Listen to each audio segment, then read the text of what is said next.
If you like the channel, please consider becoming a patron at patreon.com/MundaneMat.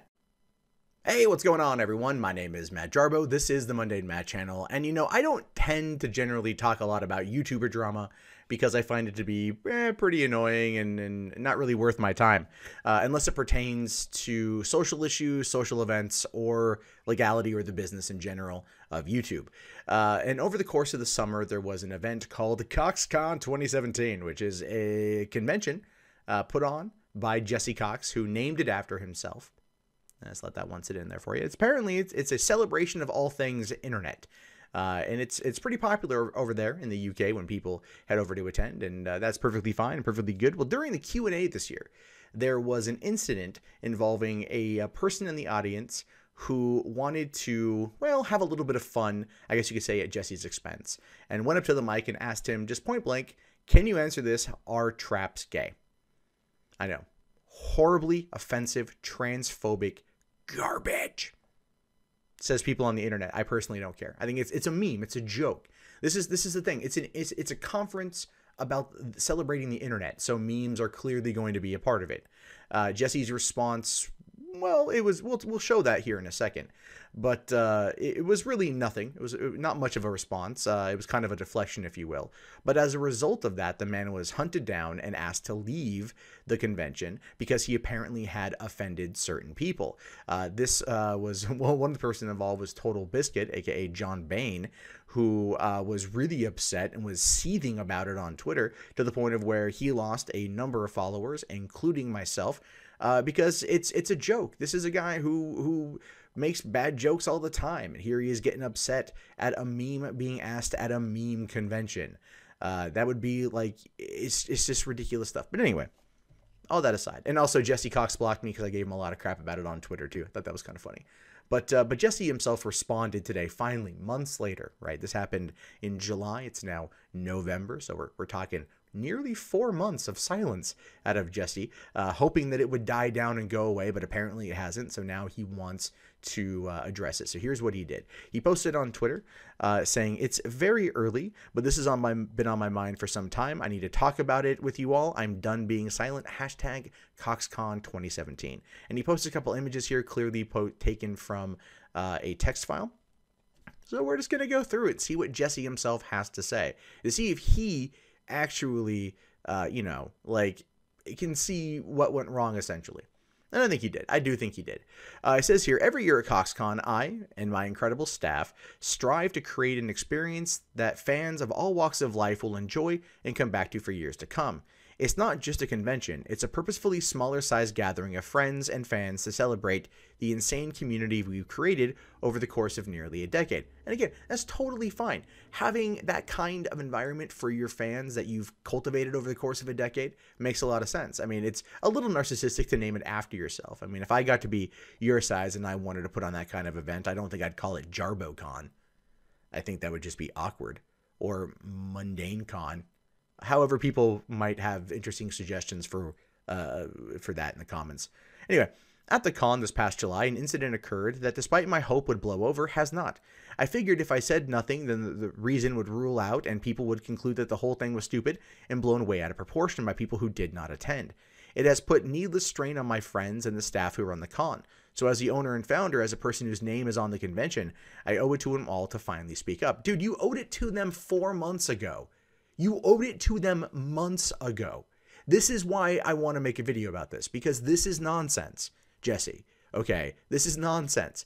You don't get to sit there 4 months later, come out and go, here's my statement about an event I hoped would go away. You know why it didn't go away? Because of your friend Total Biscuit and how he acted and how all of that whole thing went down. Because to everyone out there who understands the internet, to everyone out there that understands memes, a person asking if traps are gay is met with an either yes or a no. And as a result of that, dude, on almost every live stream that I do, since then, I get asked that question. And you know what I do? I jokingly answer it and I move on with my fucking day. That's what you should have done. And I'm not saying your answer was bad, but what your friends did in the name of your convention and what your staff did in the name of your convention, and now you're speaking out about it? Nah. You don't get to walk away from this that easy, bro. I'm sorry. You could have, back in July, released this exact same statement and it would have been fine. but you sat on it for months, you let it stew for months, and then you come out with this nonsense. It says here, in the opening Q&A of CoxCon, an event we have done every year to welcome everyone back and open the floor to fans to express themselves, a young man asked the question, are traps gay? Firstly, as a full-fledged member of the internet, I'm aware of the meme nature of the question.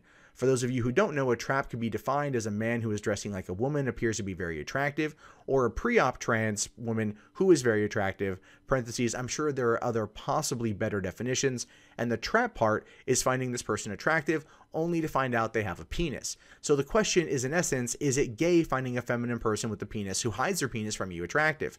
Or something along those lines. It's as stupid as it sounds. Yes, it is. It is as stupid as it sounds. And when it comes to the whole issue of does the punishment fit the crime for how this person was ejected from the event for asking the question, it's as stupid as it sounds that he was. That's the entire issue here. Yeah, it's a dumb meme. Almost every meme is dumb. That's the whole point of memes. They are stupid. They are easily laughed at and easily dismissed. And they come and they go. But the fact that you guys made it a big deal, the fact that you guys made it this thing, really shows just where you kind of stand with the community, I should say. And who you don't want to risk offending people. I get it. But at the same time, you're now trying to defend me. It doesn't make sense to me, dude. With that said, then, I'm also very aware that because of the nature of the question, despite what many people have contested, this wasn't asked out of genuine curiosity. The question asker was a young man who saw his chance to make a risque joke on a live stream broadcast Q&A to get some kind of reaction. Be it from me or the crowd, it's as simple as that. Yeah, and he got the reaction. Did you listen to the reaction? I mean, when he goes up there, and again, we will watch the video here in a minute, but when he goes up there and he says that, and he says, are traps gay? The audience laughs. You don't hear groans like, ugh, no. You don't hear that at all. You hear the audience laughing because they get the joke. They're in on the joke. And he's also trying to put the joke back on you.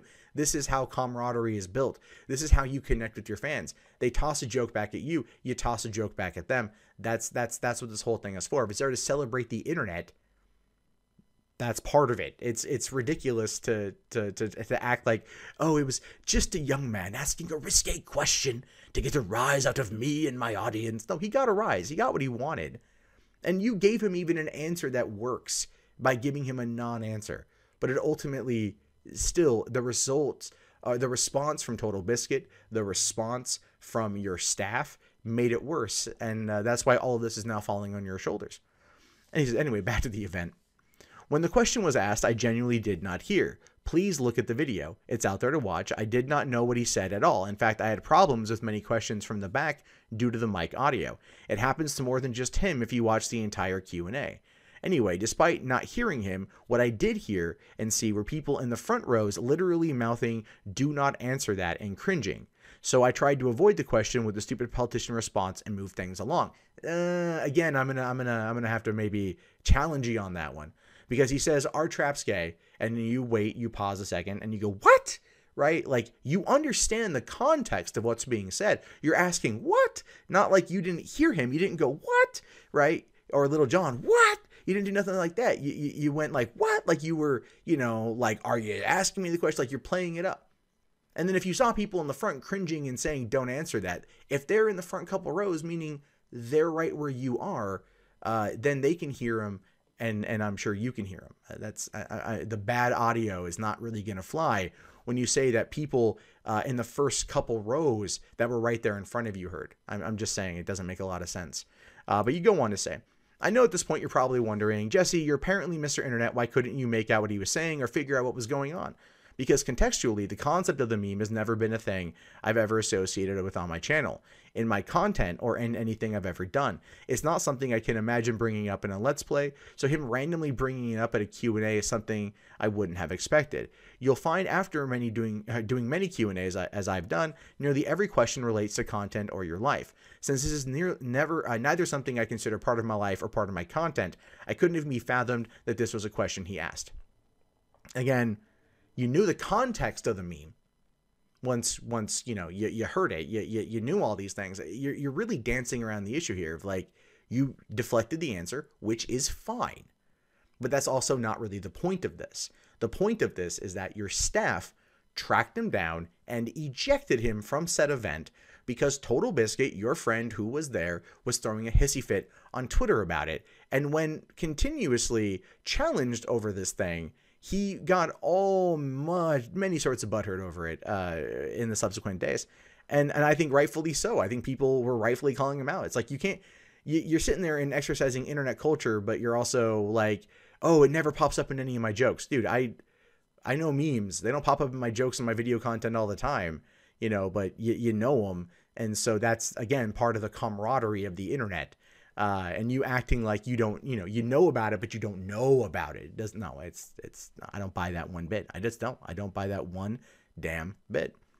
He goes on to say that was, to my knowledge, the end of the awkwardness. The panel eventually ended and I was off to signing I had afterward. Then I went to several other scheduled events planned for that day of the con. It wasn't until much later that I was told that the young man was asked to leave for asking if traps are gay. When I asked what happened, I was told he upset several con goers with the question, so he was asked to leave. Was it the best option? Probably not. I would be lying if I hadn't thought about it often. As a teacher, especially one who taught what the school considered troubled youth, I believe strongly in second chances. I would have liked to have at least talked to him about why he did it, or talked with those who were offended, come to some conclusion that wasn't so final. Why wasn't this said 4 months ago? That's a valid question, Jesse. Why wasn't this said 4 damn months ago? You wanted to talk to him. Okay, you could have found the guy on social media. He's on Twitter. All right, people could have probably been like, hey, who was the guy who asked that question? And you would have had the answer in 2 shakes of a lamb's tail. You would have got that info. You could have been like, all right, bro, what happened? Okay, come on back. I'm going to reinstate your badge. We'll have a conversation. And is anyone else out there offended? Let's have a talk about this and let's work this thing out. If that's what you wanted to do 4 months later, you know what? No. This is something you should have done at that moment in time. And you would have curbed a lot of the quote-unquote awkwardness that came from the event as a whole. This is one of the reasons why this is delayed response is complete BS in my opinion. Seriously, I just find it, I find it to be odd. Like he's just like, oh no, I could have talked to them. I could have solved it because I was a teacher. I mean, never mind the fact that I called out Barron Trump, and whatever, and I'm a teacher and I was attacking a 10-year-old. But that's not the point. Not the point. You screwed up here, Jesse. This is something. This is awkwardness that you could have talked about 4 months ago. Then he goes on to say, because here's the real truth of it. A young man made a joke to get a reaction, and people reacted negatively. He misjudged his audience. No, he didn't. Did you want... We're going to finish it with the video, I swear to God, but he didn't misjudge the audience. The audience laughed. If like 3 or 4 people were like, oh my God, he asked that question, then they're not his audience. But if you listen, there's way more laughing and cheering than there are booing and groaning. You might hear 1 or 2 boos, but you hear way more cheering. So again, it's a total BS statement to make that freaking claim. It's just, it's a deflection. This is, oh my God, it's just so horrible. This is a cringeworthy response, Jesse. And what was funny to him was not funny to others. Yeah, a few, obviously. That's perfectly fine. Comedy is subjective. I understand his anger and outrage more than most would, too. I have been him before, too. As a comedian, I have made jokes that I thought were hilarious and then turned out to anger some people, and I didn't understand why. I was convinced I had done no wrong, but with time and reflection, I realized I had. I get why I got the reaction I did. There is a time and place for everything, and in that moment, at that time, it was the wrong joke. It had no connection to the audience, to my fan base, or to any video series, podcast, or anything I had done. If that was the case, then why did the audience cheer? Oh, right, because it's a convention about celebrating the internet. It's a joke from the internet. But you're trying to deflect it as saying, well, it had nothing to do with me directly and anything I'd done directly. It doesn't really matter, Jesse, right? Can you pull your head out your ass for a hot second and like actually listen to what you're saying? Well, I mean, this had nothing to do with me. Or anything I've ever done. So why even say I have no idea. Just no, you joke about stuff on Co-optional Podcast, on your videos, you make memes, you post memes, you share memes. A person said a meme. Yeah, that meme may not directly relate 100% to your content, but it's still within the realm of the internet, and it's in the realm of memeing, and that is why it was there. And it wasn't like people didn't get the joke and laugh their ass off when he asked the question. Was it provocative? Sure. Was it dumb? Sure. Was it simply a question that responded with a yes or a no answer and then move on with your damn day? Absolutely. And even your response, like I said, it was perfectly fine. You deflected. But when your staff tracked him down because some fifis were hurt and they ejected him, and you found out about it at the time but made no attempt to even remotely fix it until 4 months later when you're like, well, let me give my final statement on the issue. It shows a lack of honesty and transparency. It's entirely disingenuous. And at this point, you are just trying to make it go away. And I'm here to say this is the wrong answer. You don't wait 4 months on something like this and then go, well, I'm gonna sneak this out there to my audience and hope that they don't, that they take it and then they run with it, and that the next CoxCon there's not going to be an issue. Dude, you are so in the freaking wrong here. Oh my god. Where the hell was I? All right. So it was a random internet meme used to comedic effect that actually turned out to offend. Everything is subjective when it comes to comedy. So it doesn't matter what it is, it will offend somebody. So get over it. Yes, real people were really offended. Like, at least I know one, like Laura Kate Dale was really offended. That's about it from what I can tell. Let's not forget about them. So the reaction he got was negative, which is funny on a forum to a select few, may not be a best bit of comedy for a large crowd. Again, the crowd reacted with laughter. So the crowd, the vast majority of people that were there, that responded, reacted with laughter. And a few people got upset, and that's fine. But don't try to sit there and downplay like, well, this was just the wrong audience. He just made the wrong joke at the wrong time. No, he didn't.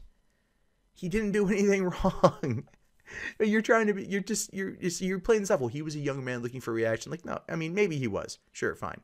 But you're just dismissal of that when this is from your own shortcomings as the person who runs the convention in terms of how to handle the backlash is just laughable to me. It's like, you live, you learn, and you accept the consequences of your actions. Just like I accept that because my name is on the con, some people are just going to keep harassing me about this for years to come because they think it's a good laugh. No, they're harassing you about it because you screwed up. And the internet doesn't forget, for one. That's true. This is going to be a thing going forward. The CoxCon tag for 2018 is going to be filled with R-Traps gay memes.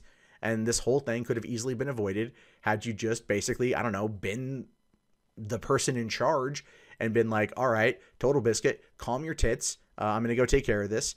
Find the person. Let's talk to them. Let's put the statement out. Let's finish this thing up. Let's get everyone back to the con, and let's stop talking about it.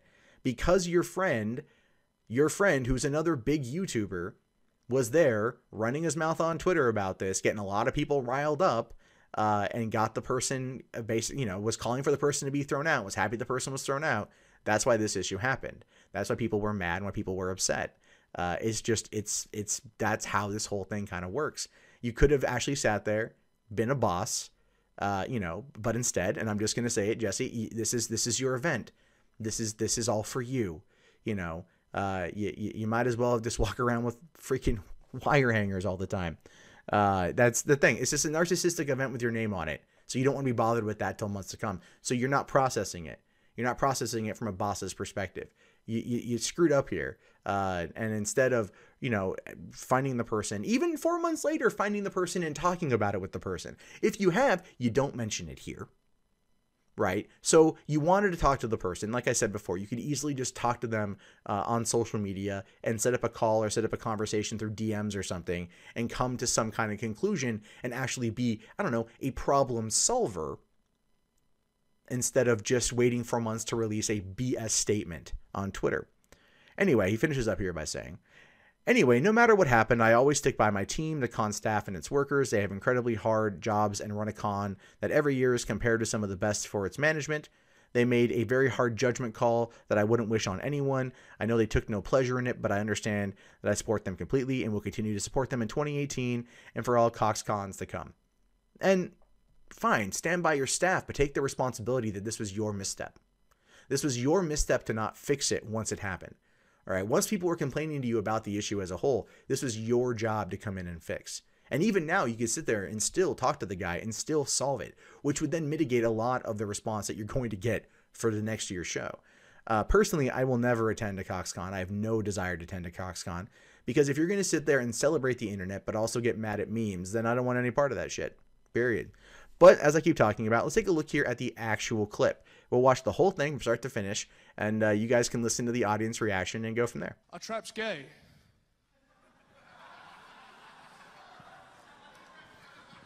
What? Our trap's gay. No, genuine question.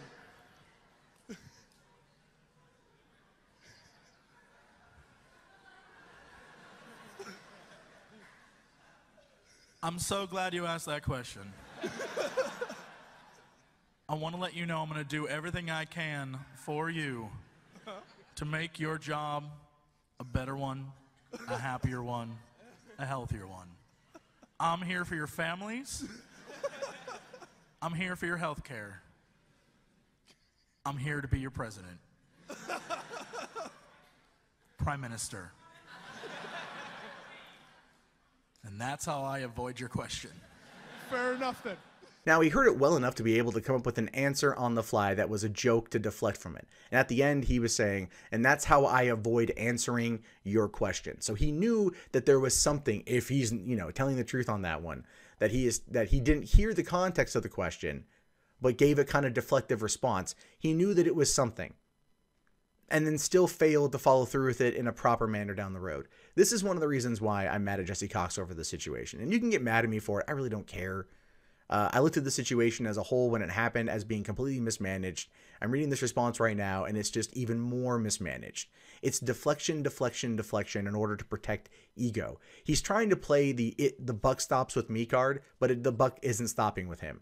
He's still putting it back on the guy. He's still putting it back on the staff, even though he stands by them. He could easily make this thing relatively go away by telling his friends, okay, for one, stop talking about it, because that would be the best course of action for everyone involved, but that won't happen, because then that would require him actually standing up to people that he knows and saying like, hey, don't make the situation worse, don't exacerbate things, John. All right, and he could talk to the guy and then, have that conversation, talk about that conversation, talk about the parties who were involved, so like those two people, and then go from there. And that's it. That's how you handle it. That's how you become a manager. That's how you run things. That's how you be the boss. That's how you be the adult. But instead, this kind of nonsense response 4 months later is as laughable as the event in question. And it's sad to see that this kind of deflection is what passes off as a proper response from a convention owner who named it after himself. Hey guys, that wraps up this video. If you'd like to leave a comment, please do so below. I love to read your guys' input. Be sure to hit that thumbs up button. It really does help me in the YouTube algorithm. If you want to support the channel, there's the Amazon affiliate store, there's PayPal, there's Patreon, there's Bitcoin. And if you're bored and you want something else to watch, check out 3 Buck Theater up here. My name is Matt Jarbo. I will talk to you guys later. Have yourself a wonderful day. Peace out.